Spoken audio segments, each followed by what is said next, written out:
Welcome to the Seller Roundtable e-commerce coaching and business strategies with Andy Arnott and Amy Wees.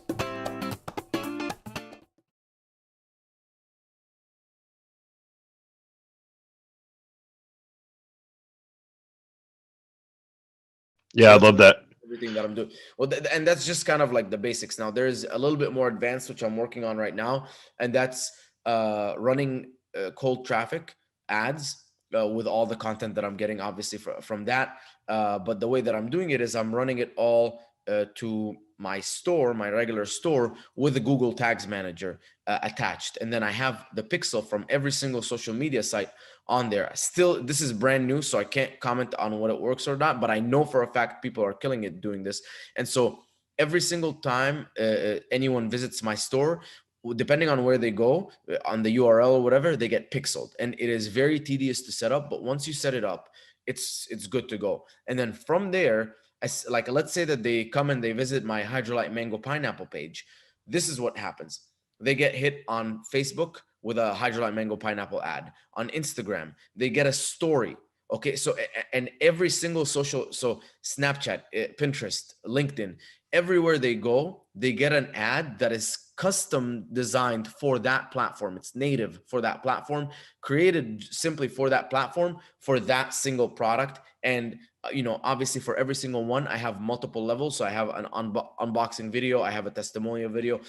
This is like kind of, I think, the best, the most holistic approach, is because you're running insane amounts of traffic. As soon as it hits your store, you're now perfectly retargeting, and obviously you're going to keep split testing all different creatives, and eventually people will just see you so much.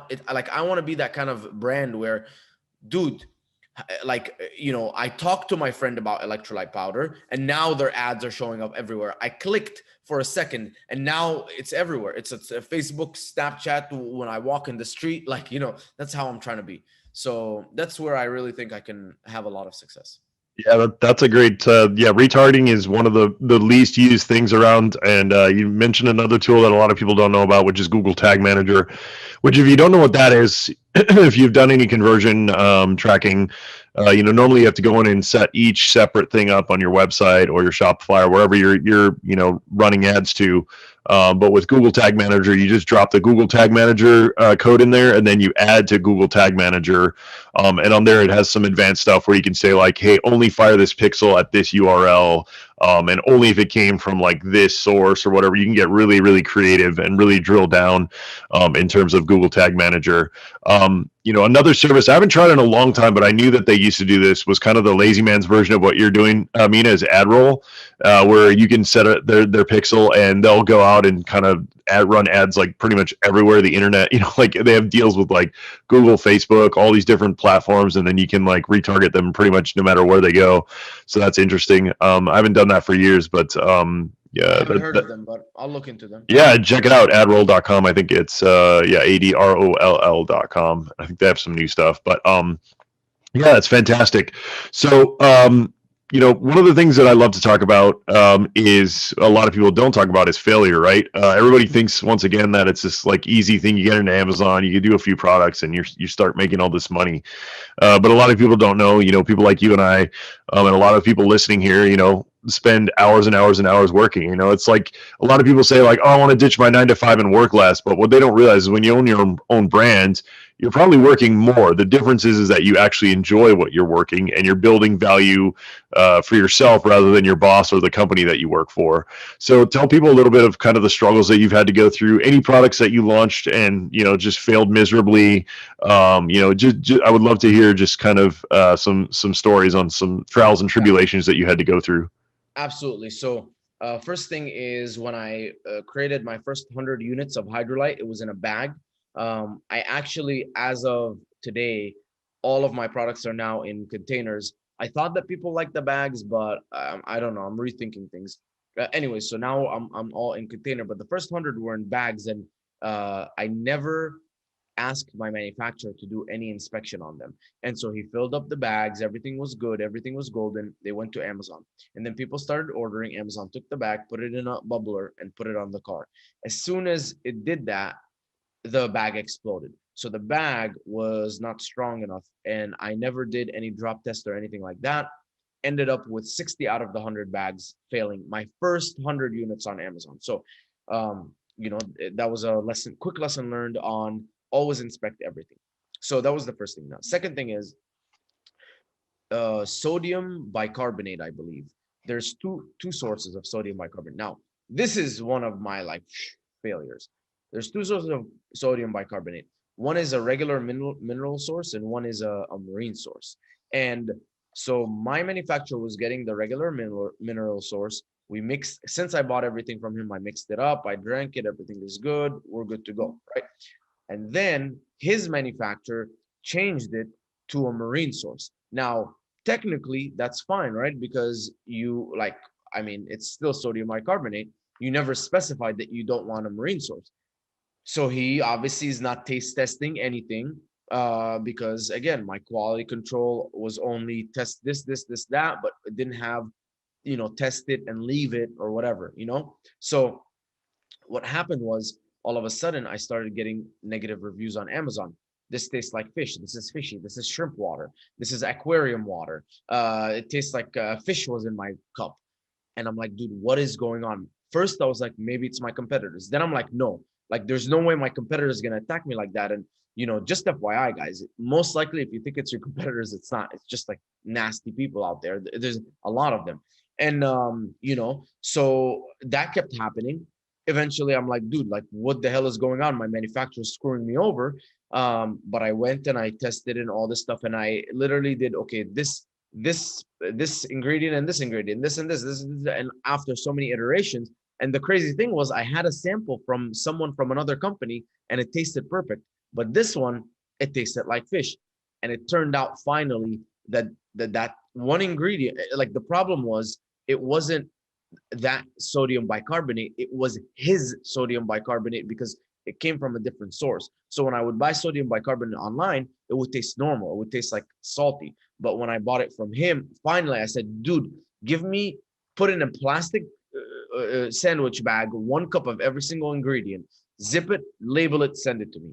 He did that. Finally, after like a whole weekend of experimenting, I figured out that that was the issue. So that was another failure. Obviously, you can see how much my heart dropped when I think I have like over 200 1-star reviews on the Hydroland flavor. 1,700 total reviews. I'm 4.5 star, thank God, so it's good. But dude, trust me, it was rough.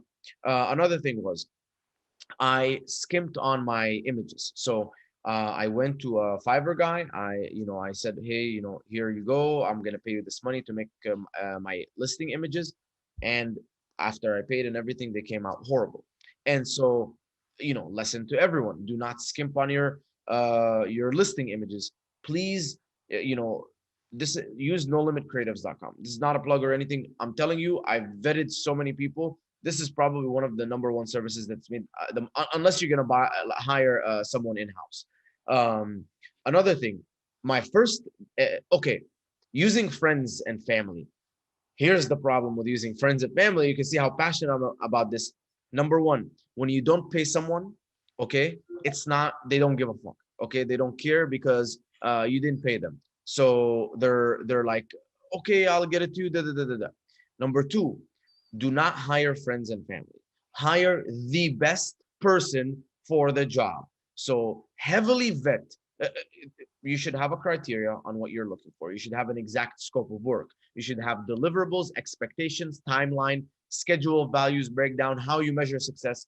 Lay it all out, okay, in writing, and then make sure that you evaluate everyone equally, and you at least get 10 different options, and very, very objectively choose the best one, okay, based on your budget and everything. Trust me, if you use your friend for $50 or use a professional service for 200, you will spend more money using your friend, and you will spend more time. I've done it so many times. So I failed so many times because I used friends and family for stuff, and that's failed me. I launched Hydrolyte Cherry Limeade and it failed. It got to 3 stars after so many people said this tastes bad. So that was my second product. It failed right away.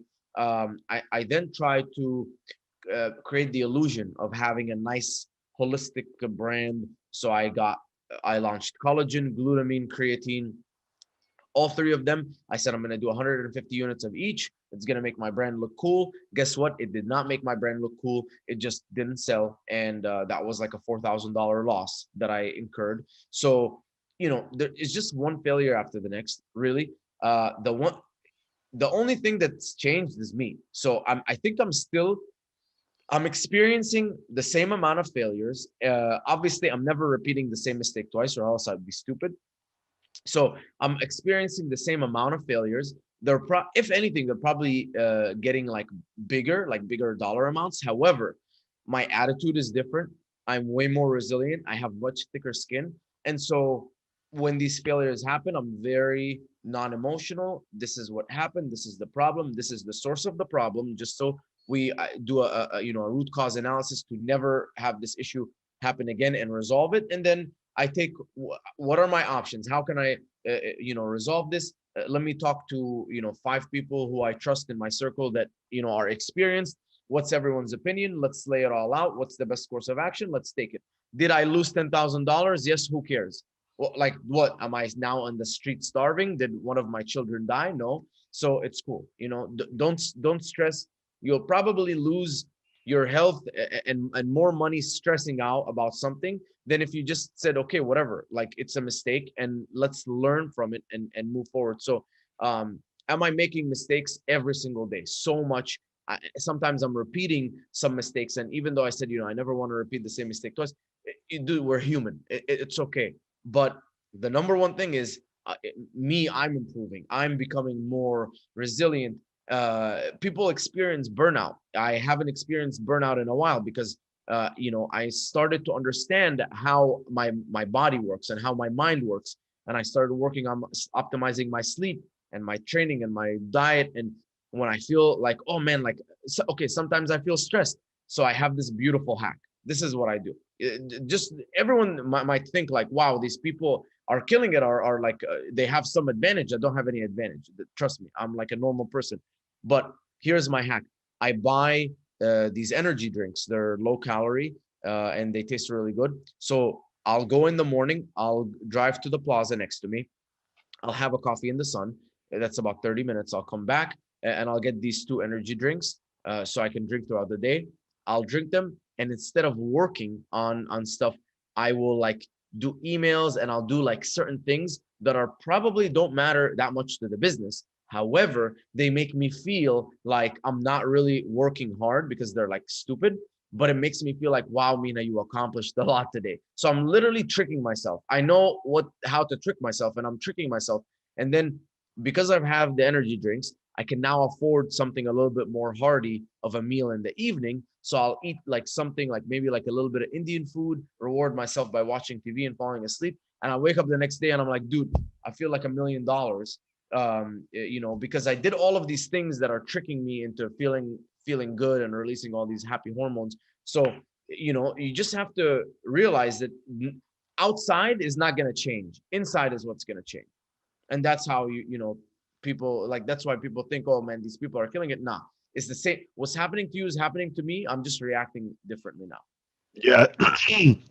Yeah, I always use Gary Vee as an example, right? Everyone always is like, wow, Gary Vee's smashing it. He's everywhere. He's a badass, He just came up so quickly, but like if you really look into his story, he's been doing this forever and ever and ever. And that's the other thing that I always, want to remind people who, we all go into the groups and see, people who are, failing. Oh, I did my first product. It failed miserably. Amazon sucks. I want out. And it's just like anything. You got to have the wherewithal to realize that 80-20, right? If you launch 10 products, 8 of the 10 products might fail, right? So, and then 2 of the products are going to be winners. But you can't look at the failure as something that's going to deter you. You got to look at it as a learning experience, exactly like you said. But the other problem that a lot of people fall into, especially me early on in my 20s, I wish I would have read some of the books and known some of the things I know now in terms of processes. And, there's so much information out there now to help entrepreneurs kind of get to the next level and kind of guide their way. Christina, when we had her on last time, she was saying how you're the master of processes. And I'm always interested in how people are doing processes, because I feel like if you get your processes dialed in, that's one of the most powerful growth engines for your business. Because if it's a repeatable process that you can then hand to somebody else to offload it from you, then you can concentrate on the one thing or the few things that really makes your company money, right? So, one of my favorite books I've been talking about a lot lately is The One Thing, right? I've been really getting into that book, and I got I my read wife's that a in summer of 2019. It was a very big game changer for me. yeah, because everyone's always trying to multitask and do 100 things, but if you break it down and realize, okay, for my business today, like what is the one thing I can do today to like really make a big difference in my business? And my wife and I got her to listen to the book recently, and she's a real estate agent, so her whole thing is like, yeah, my one thing is getting leads, right? Like the more people that I'm talking to, the more chances I have to buy and sell houses. So, that I know that's breaking it down to be something really, really simple, but what are some of the things that you're doing, in terms of processes to kind of help you level up, your day to day in terms of offloading work and just getting your business to the next level? Okay, so I'll give you the full breakdown. So first of all, every quarter, or not every, yeah, every quarter, I get this logbook, and it's just like an easy book that I write on, and I will log every single task that I do hour by hour every single day. There should be no minutes unaccounted for, and I don't lump anything. If I went to the bathroom, I mention it, everything. And so after I do this for about a week, or sometime usually like shoot for 2 weeks, because you can get a better idea. After that, I take everything and I put it all in one Excel spreadsheet. I'll go through and I prioritize. And after I prioritize, I'll then set the from highest sort from highest priority to lowest priority. I'll start with the lowest priority, and I will create a standard operating procedure for those tasks, working all the way up until the thing, if there's something I feel like I can't let go of, I'll still create an SOP. I just won't, publish it or anything like that. I'll create the standard operating procedure. It should be very, very, very simple, broken down to the smallest, like robotic movement that any person from the street can follow it. And to accompany that, I created a training video of me doing it perfectly and explaining it, so that if you replicated what's in that video, you literally just cloned me for that task. And then from there, I basically have a Google Sheet. In the Google Sheet, I have like a table of contents right at the beginning, and one tab for every single SOP. And so I have all of my SOPs right there in one Google Sheet. And you can go to the first tab, table of contents, to read all of it. They're all broken up by category. So sometimes it's easier for you to say, okay, you're looking for Amazon procedures, you're looking for social media procedures, you're looking for bank stuff, accounting, whatever. It's all broken up pretty easy. Don't overthink it. If you don't know what category it goes in, just leave it in uncategorized. And then from there, obviously that has a link to any of the SOPs, and every single SOP has that step by step plus the training video. From there, I just go. If you haven't hired an employee, this is create a job posting. In the job posting, what I would do is I would create a small little test to make sure that they're paying attention and they're not just applying for anything. The way that I do it is I ask them for a 60-second video about why they're good. They can record it on Loom. I ask them to write a paragraph for me about a certain very, very random thing that you can never rip off from the internet, to showcase how good they're in English. And I say, send an email to I want to work for you, and then open brackets, owner of Performance Nut Butter, which is my friend Travis Marziani, which makes them have to look for it to find it. Then my job, once they apply and they're decent, I then give them a test. So I don't care about resumes. I care about how well you do on this test. It's a fully recorded test. You have to screen record yourself doing it's 5 to 6 tasks of what you will actually be doing for me. Most of the questions, there's no right answer, and it's pretty difficult, but I want to see how resourceful you are. That's really, I care about your intelligence. I care about if you're lazy, if you're going to cut corners, whatever. So anyways, if you don't have an employee, hire that. Once I create my SOPs, everything is there. I literally just send a message to my employee and I say, please review SOP 57. She goes, reviews SOP 57. I was like, okay, please do it and let me know when you're done.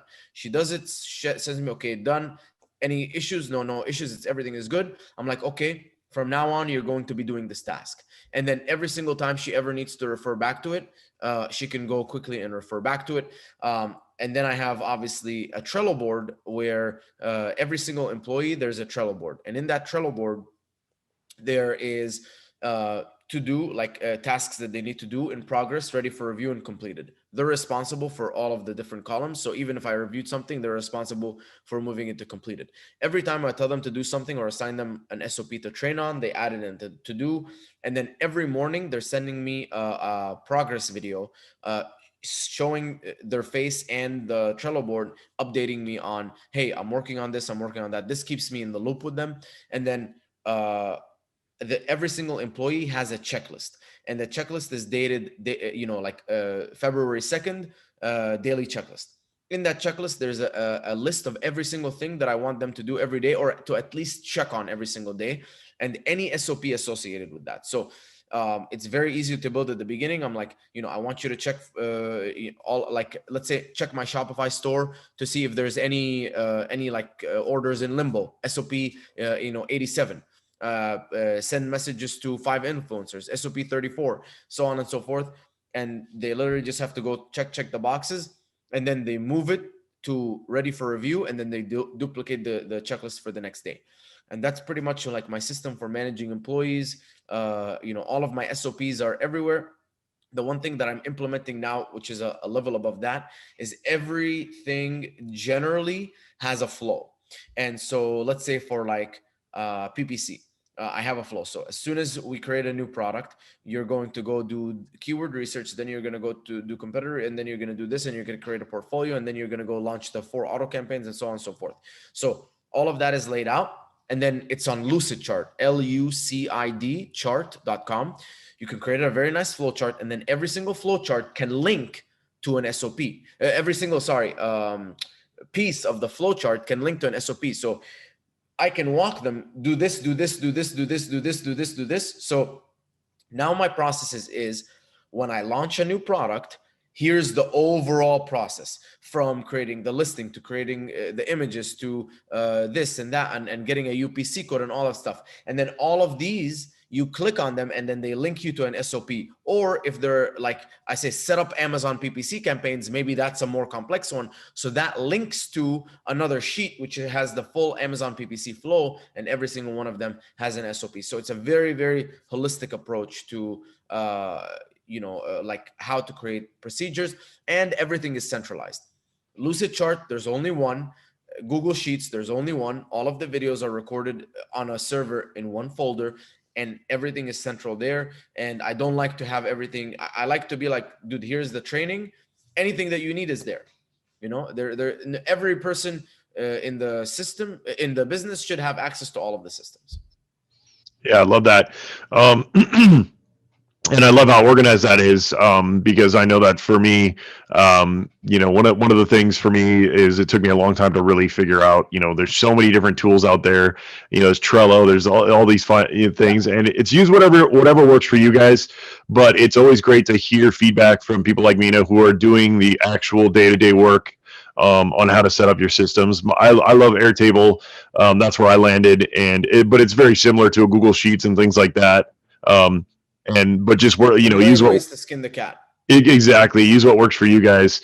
That being said, Mina, I felt like we just got here, but we just went through a ton. So we're getting to the end here. What I always like to ask is, number one, let people know where they can find you if they want to reach out, and chat with you. And then after that, I want to hear kind of what you're into right now in terms of, any kind of new marketing that you're doing. I'd love to hear about, are you doing Clubhouse? Are you doing, you talked about a little about TikTok, stuff like that. And then what are you reading or studying or listening to right now? I'd love to hear that, to see where people are kind of focusing on. Gotcha. So Facebook, you can find me, Mina Elias. Instagram, it's at Egyptian_prescription_Elias. I have a free PPC course at the ppcuniversity.com if you want to check that out, all about PPC. What I'm getting into, so Neuro is my newest project. So basically, this project is not just a supplement. What it is I approached Samar Brax and I said, dude, I want to create a series where we showcase us launching a product from zero. So many people talk about the supplement game and they're like, this is crazy, blah, blah, blah. How do you do it? And I said, listen, let's document everything step by step, showcase everything, keep it super transparent. And so, I want to show everyone how it's done and not how it's done, but how I do it personally, and then successfully.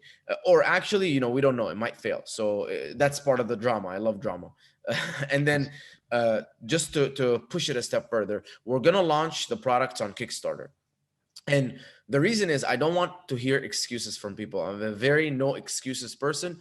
And, I want to show everyone that you don't need money to make money. Maybe it's going to cost us $2,000 on the Kickstarter, but then we're going to front like $5,000, $6,000, $7,000 to pay back the $2,000 that we put in that you can borrow from someone, and then pay for the production and everything.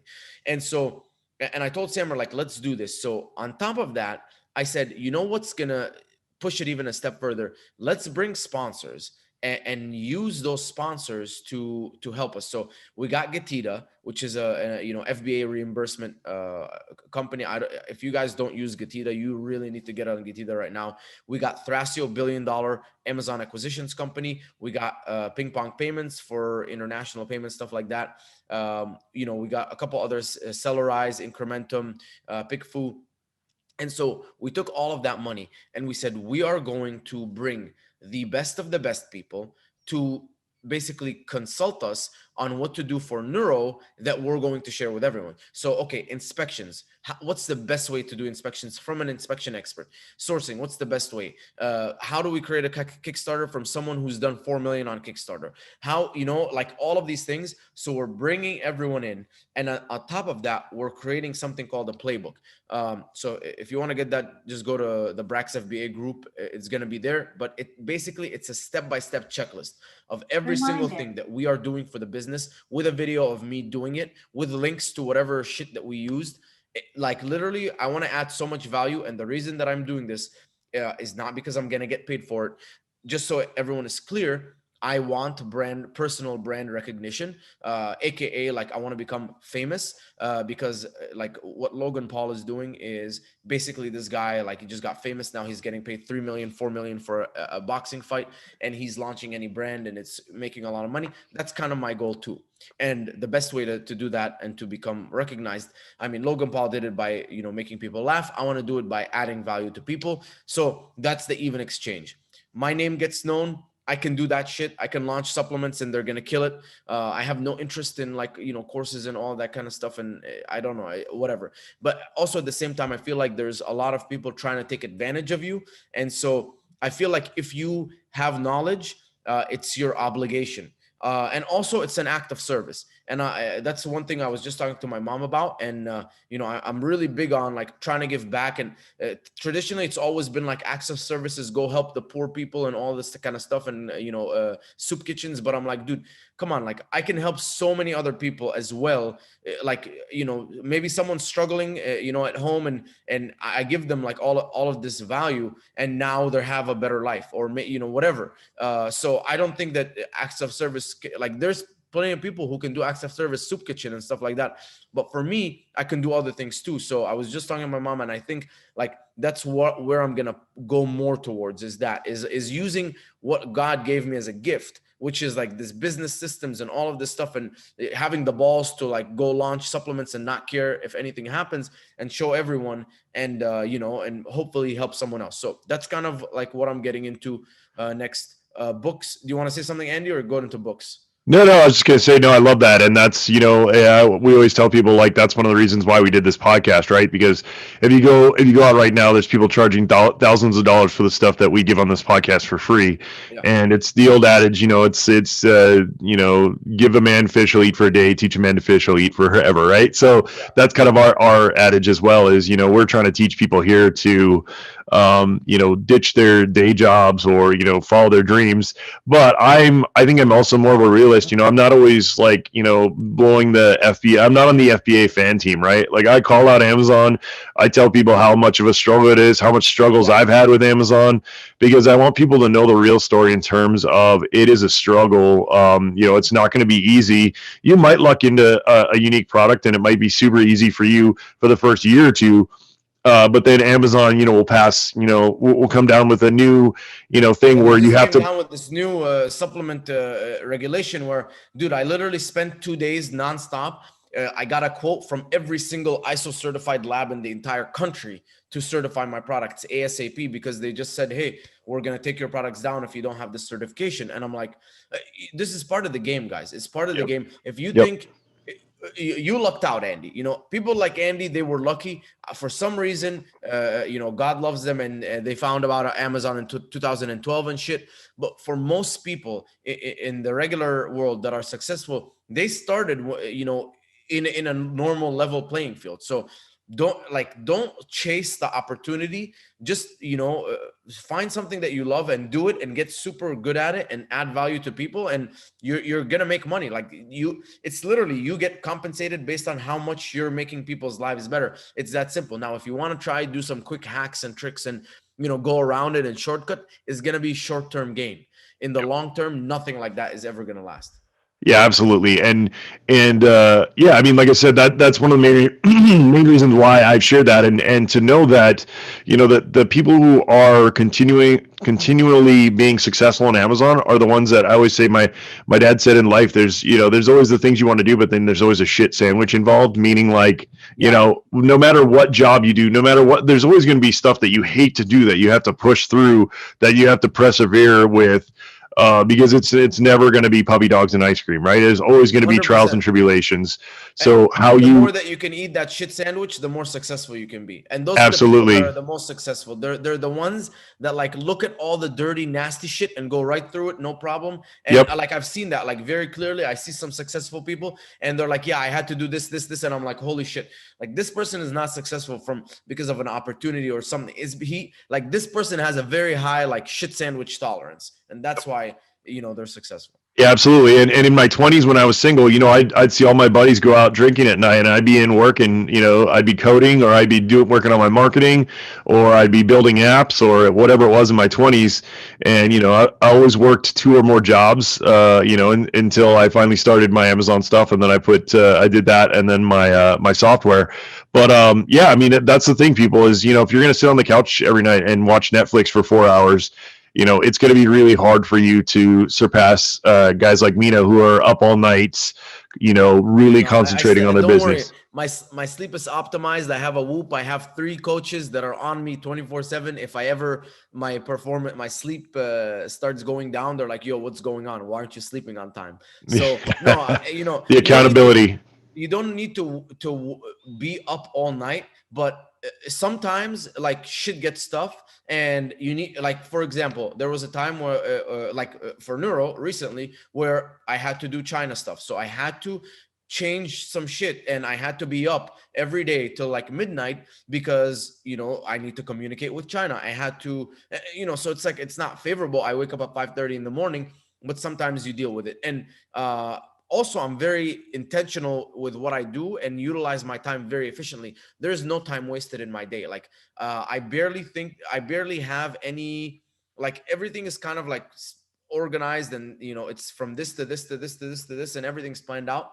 And because everything is planned out, I get to do everything. I get to play tennis. I get to go eat. I just started a food review TikTok called Mina the Foodie. So I'm going to review restaurants. I get to do everything, but it's all because I utilize my time effectively. There's nothing wasted. Anything that I need to get done is scheduled and planned, and that's pretty much it. So you can do it. It's not gonna be do whatever you want. You just have to intentionally do everything.